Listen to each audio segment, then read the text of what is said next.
Before we go any further, pause for a second.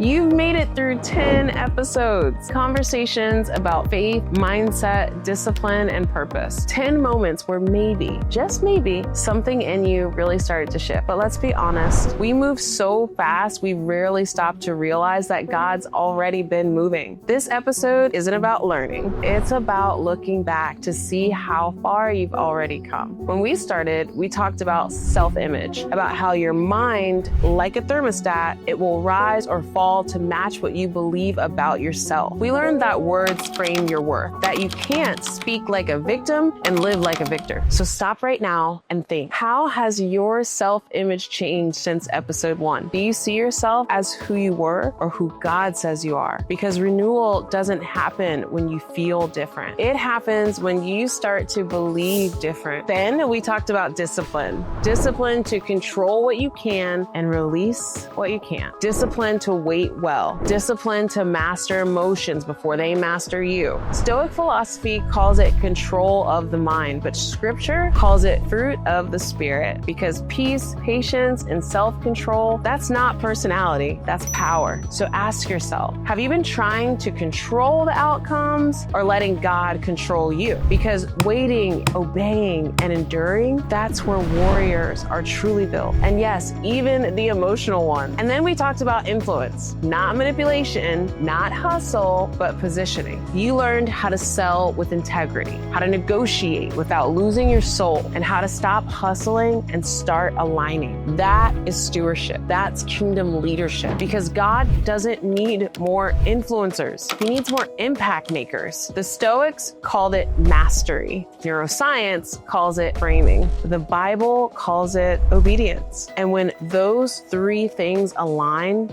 that is where favor flows. So here's my question for you, and I want you to drop it in the comments below. What's been your biggest breakthrough so far? Which episode hit you the hardest? And what's one thing that you've changed since starting this journey? Because reflection turns information into true transformation. This community isn't here just to consume content. It's here for us to grow together. And I read your comments, I see your stories, and I promise your progress is proof that faith works. And yes, you can brag on God in the comments. It's allowed. Please do so. Every episode so far has been about building you from the inside out. Identity, discipline, influence. That's the foundation of kingdom success. Not hype, but alignment. Before we step into the next episode, take a breath and thank God for how far you've come. And get ready, because next week, we're going to talk about peace under pressure. How to stand calm when there's chaos all around you, how to find stillness in storms, and how to lead with unshakable faith when everything around you is falling apart. Because God doesn't just want you to talk the talk. He's preparing you to walk in peace when the rest of the world panics. So I'll see you next week. Make sure that you like, share, subscribe. I love that you're here. I can't wait to show you more.